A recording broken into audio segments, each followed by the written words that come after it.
you, Madam Speaker.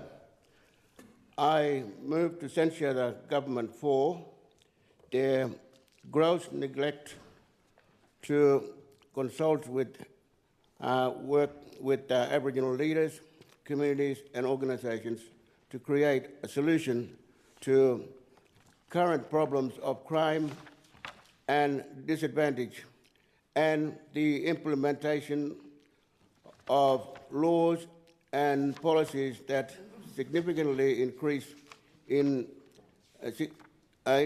incarceration of Aboriginal people in an inadequate and dangerous conditions, without any focus on addressing underlying issues, rehabilitation or pathway for community healing. These actions by the government are contributing to increasingly unsafe communities across every part of the Northern Territory. Thank you. Leader of Government Business, is the censure accepted? Madam Speaker, the government does not accept the censure motion. As we've previously indicated many times, Madam Speaker, our government was elected on a platform to reduce crime, rebuild the economy and restore the Territory lifestyle.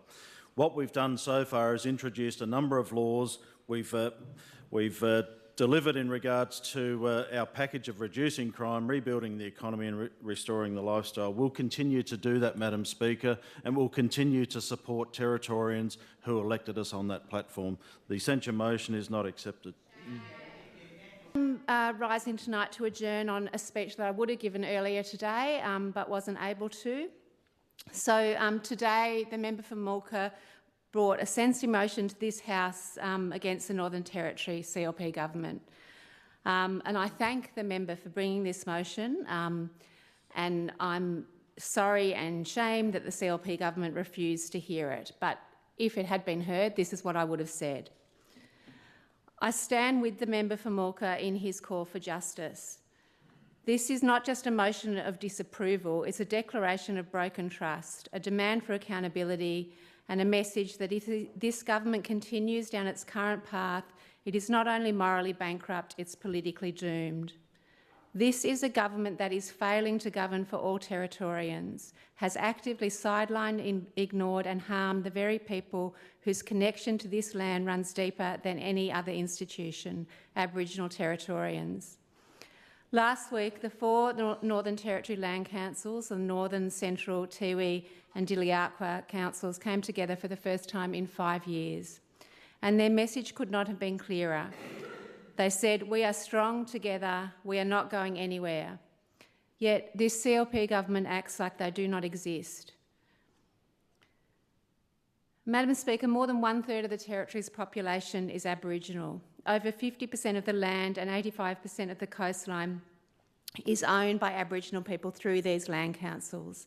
These councils are not fringe bodies. They are statutory authorities established by the Commonwealth in 1976 with a legal mandate to represent Aboriginal interests on land and water. But instead of this government treating them as partners in progress, the CLP treats them as obstacles to be sidelined.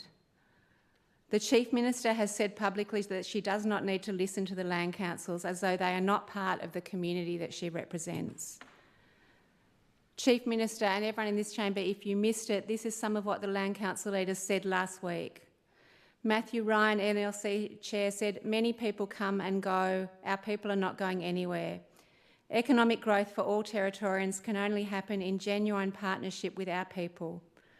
Federal funding for our people props up the Northern Territory's budget.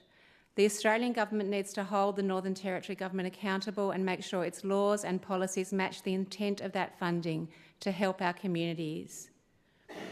And Guyula Land Council Chair Cheryl Yingiya said the Land Council will not be sidelined. Everyone will suffer if governments keep punishing and neglecting our people, but we will all gain when governments work with us. Just look at the big drop in crime we achieved on Groote Island since we took control of delivering justice. Central Land Council Chair Warren Williams said, "The findings and recommendations of the inquest into Kumanjai Walker must inform the Northern Territory Police anti-racism strategy, even if this delays the release of the strategy, and that there must be full public consultation of the review of the Youth Justice Act." Yet time and time again, this government has pursued decisions without consultation, without transparency, and without any respect for Aboriginal self-determination.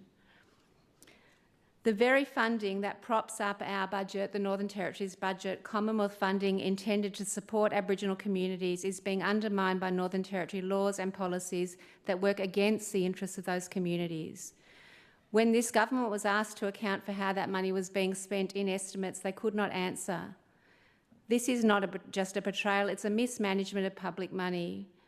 But this issue runs even deeper. Racism in the Northern Territory justice and policing systems has become a crisis. The recent Joint Land Council meeting called for an independent police misconduct body, the full implementation of the Kumanjai Walker coronial inquest recommendations and public consultation, as I said, into the youth justice reforms. And these are not unreasonable demands. Madam Speaker, let me say this plainly. A government that punishes Aboriginal people for existing, for speaking up and for seeking justice is not fit to say that they are here for the whole community. This is a government that insists it is not racist, but any government that refuses to address structural inequality and systemic racism cannot claim to govern for everyone. I want to be really clear, because I know there's been a lot of misinformation about this. Systemic racism does not mean that individuals are racist. It means that the systems and policies that are in place produce unequal outcomes for people of different races, whether or not that's the intention. And that's exactly what we are seeing here, across policing, across youth justice, across health, across housing and across land management. Aboriginal people are bearing the brunt of decisions made without them and too often against them. And when the land councils call for something like a co-designed inquiry into structural racism in the Northern Territory Police, this government must not walk away. I say to the Chief Minister and to every member of the CLP, you may think you can win another election by dividing people, but there's no future for a government that denies over 1/3 of its population a seat at the table. As the Tiwi Land Council Chair, Leslie Tungalatalum, said, "Between us, we own more than half the Territory's land and 85% of the coastline, and any government that ignores and harms our fast-growing population may win an election or two, but it has no future."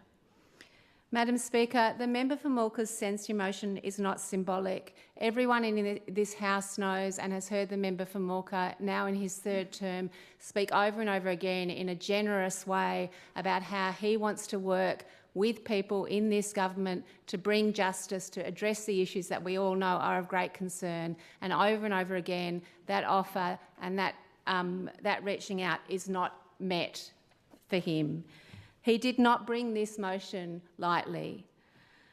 It's a signal from him, from the land councils and from the Territorians that we all deserve better. We deserve a government that listens. We deserve a government that includes. We deserve a government that governs for every single person in the Northern Territory, not a government of division, not a government that says, I'm governing for the community and if you don't like it, you can just go away. I'm really disappointed that we didn't have the opportunity to discuss this motion in the House today. I would really have appreciated hearing what the government would have had to say about it as well. Thank you, Madam Speaker.